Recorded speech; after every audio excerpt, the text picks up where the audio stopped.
Hey everybody, happy Super Bowl Sunday. The Super Bowl is currently going on as I'm filming this. I missed most of the first half, but really productive day here covering a really good win for Mississippi State women's hoops, taking on a Ole Miss team that's been on the verge of the top 25 or in the top 25 at some point in the last 2 or 3 weeks. And the Bulldogs came out and played some incredible basketball in this ball game, won by I think 11 points to take home just a huge win over an Ole Miss team that has been much improved over the last few years under um, Coach Yo over there. She's done a great job rebuilding this program, but spoke a little too soon last ball game whenever Mississippi State went to Oxford and really struggled. Coach Yo came out and had some choice words to say about how she felt like Ole Miss was the best program in the state. They planned on proving it again when they came to the hump, and a lot of times that seems to come back to haunt you, and that's what happened for Coach Yo in this one. But just a well-played ball game for the Bulldogs from start to finish. In that first meeting between the Rebels, State gave up 20 or more points in each of the first three quarters. They got down by 10 early in that ball game. That lead got pushed out to, I think, close to 20 points in the second quarter, and eventually got up to 30 points at one point until Ole Miss kind of let off the gas, and State scored the majority of their points there in the fourth quarter to make that a little more respectable at 15 points. But it was a complete mismatch in that first meeting. State did not play well and really struggled against Ole Miss's pressure. Well, in this ball game, they had 2 turnovers in the first quarter. They had 3 turnovers, I believe, by halftime, and they handled that pressure. They made Ole Miss kind of change some things up in what they were doing in that full court press. Ole Miss got some turnovers later in the ball game, but I think State turned it over 11 or 12 times in the game. And against a team like Ole Miss that plays some of the best defense in the conference, that was a tremendous job. I thought Doug Novak did a great job scheming up this ball game. Defensively, Mississippi State was just fantastic all game long. Ole Miss went 1 of 11 from 3, and they forced them to shoot some of those three-point shots, which is something they didn't have to do in the first meeting. Ole Miss got out and transitioned a lot in that first meeting, and they dominated in the post. The Rebels weren't able to get a solid footing inside the paint until late in the ball game. Charlotte Cole did a great job against Shakira Alston, held her to 1 for 5 shooting in the first quarter or first half. And Shakira Alston, one of the best players in the country, she's up for the Player of the Year award nationally, and probably going to be right in the mix for SEC Player of the Year. Charlotte Cole, who has not had a great season as a sophomore, is getting better and better down there. She's starting to look much more comfortable in the post. She's not scoring points, but she is defending really well, and she made things difficult for Ole Miss in this game. Shakira Alston couldn't get a solid footing in the paint. Madison Scott, their second leading scorer, really struggled. She had 3 points in the game before fouling out late in the fourth quarter. And I think that the height and the length of Charlotte Cole really made things difficult for Ole Miss. Only 5 rebounds in the game. She wasn't pulling down a lot of rebounds, but I don't think you could see the full scope of what she added to the game today without taking into account that she altered some plays in the post and she got some rebounds for some other players. So when Charlotte Cole went out of the ball game in the fourth quarter with about 7 minutes left, Shakira Alston was able to get some more points. I think she scored 7 straight points at a certain point in the fourth quarter for Ole Miss. She got her points, 20 points, 14 rebounds. Good stat line, but it doesn't really tell the full story of what State did defensively against her. And I think that was huge to limit her and Madison Scott, because Ole Miss didn't really have the offensive prowess outside of that, and nobody could really make them pay. Angel Baker had a pretty solid ball game, 15 points or so, but she was the only person that was really having anything that you would consider success offensively against State's defense. So 1 for 11 shooting for Ole Miss. They were turned over 16 to 18 times in the ball game and shot, I think, 39% from the field. That's a winning formula for Mississippi State, but they also had to do it on the offensive end, and that's exactly what they did. State shot 46% around there, and they were 50% shooting from 3. Now, this is a team that was the worst three-point shooting team in the conference prior to 5 games ago. State came in to this stretch where they've been really good here. After that Arkansas game, they were shooting 26% as a team from three-point range. They had no games shooting over 50% from three-point range. They had been terrible from there, and they were taking bad three-point shots. Now, almost every single three-point shot they take is a good shot. It's an open look. It's the second or third pass that you're getting around the horn, and it's turning into really good shots, and they're going in. And that's really changed the course of the season for Mississippi State. They're able to rotate the ball around the horn, and they're getting some really good shots, and they're mostly falling. 7 for 14 in this game. It was the fourth time in the last 5 games that State has shot 50% or better from three-point range, and there's no coincidence they are 4-0 in those ball games. They shot 36% against Florida, and they lost that game. So when State is shooting the three-pointer well, and they're shooting over 50%, there's a pretty good chance they're going to win the game. And I thought they hit some big ones tonight. With the shot clock running down, Reed Thompson hit 2 big shots from 3. Maya Taylor was 2 for 2 for 3. Jacayla Jordan hit 2 3-pointers. It just seems like every time Mississippi State needs a big shot, somebody is there to make that shot. And it's made this team a completely different team than what they were after that Arkansas game when they had fallen below 500 and they were really struggling. Rakia Jackson transferred after that game.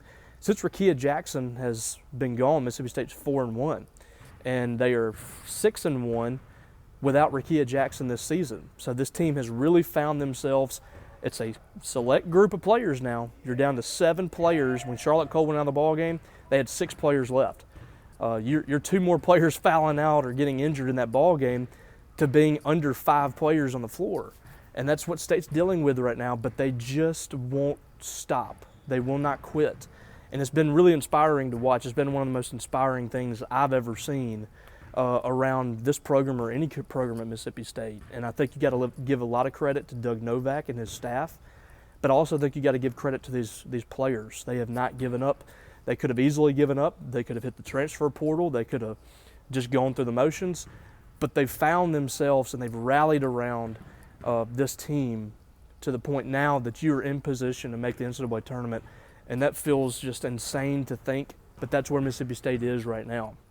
Now, these next few games to close out the regular season are huge. State's now 6-5 in the SEC. They're 15-8 overall. That is a good spot to be. They came into this ball game one of the last 4 teams in Charlie Cream's bracketology. He's pretty good at that. The teams. He's nailed it. He's not nearly as good as Joe Lunardi, but not hardly anybody is. But Charlie Cream's really good, and he kind of knows what direction things are turning. And right now, Mississippi State has moved up the last 2 weeks from out of the tournament to the last 4 in, to the last 4 out to now the last 4 in. And I feel certain that the next bracketology that comes out on Monday morning will safely have Mississippi State into the tournament. I think this is a marquee win. It's a team that's ranked in the top 30 in the nets, quad 1 win for Mississippi State. So this is the win they've been looking for. Mississippi State that doesn't have a ton of marquee wins at this point, really doesn't have any against big-time opponents or teams with a really good resume, but they don't have a ton of bad losses, so they've been kind of hovering around. Well, now you're trying to build a resume here, and you're making a good case. And the NCAA Tournament Committee also likes to see a team playing really well down the stretch. And that's what Mississippi State's doing right now. I think that's going to be taken into consideration before it's all said and done. And who knows what happens if Mississippi State continues to win. But all I know right now is this team is playing with a lot of heart and effort that we have not seen in a long time under some strange circumstances. And they've just refused to give up. And this fan base loves it. This was probably the best crowd we've seen here all year.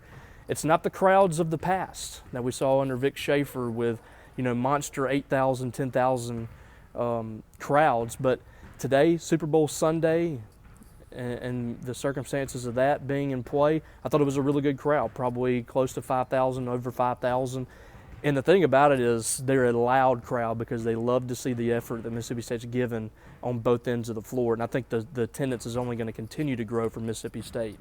Big week for the Bulldogs coming up. You got Kentucky on Tuesday, a team that's really struggled this year, but that is a team that has been very, very good under Ryan Howard since she's been there, and she's been, SEC Player of the Year multiple years now. She's going to be tough to defend for the Bulldogs, but that's a winnable game on the road for State. And you win that ball game, you get closer and closer to locking up a bid. You got LSU coming to town. That's going to be a huge game, and I feel certain we'll see a really good crowd here. in that ball game. Tennessee is still on the schedule as well.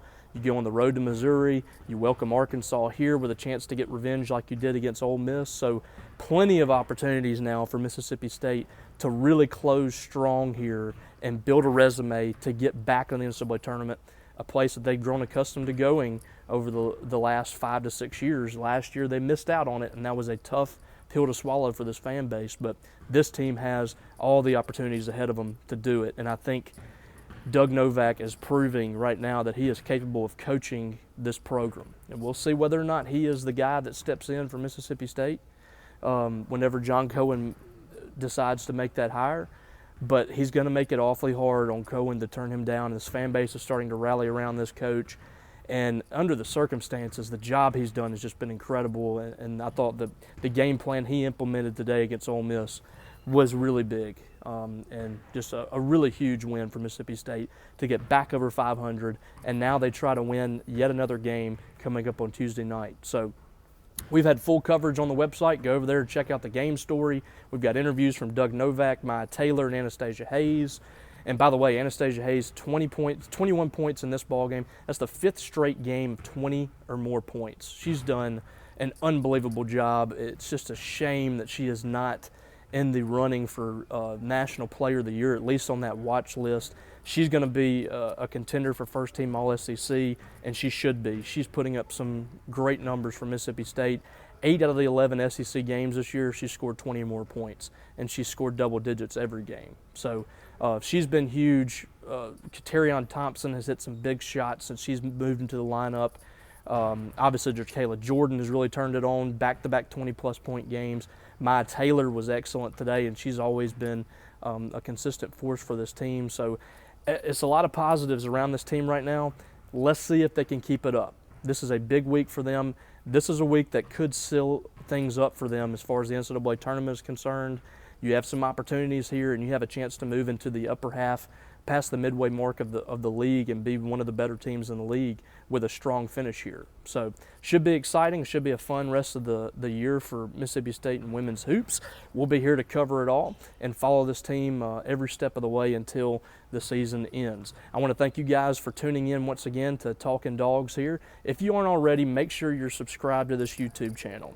We will have a lot of these post-game segments and some live chats. Maybe we'll have a live chat this week to talk Mississippi State basketball and baseball coming up. So subscribe to this YouTube channel. Subscribe to 247 Sports, MississippiState.247sports.com. We're going to have full coverage as long as this basketball season goes on. We will definitely have full coverage and have had full coverage of baseball as it begins.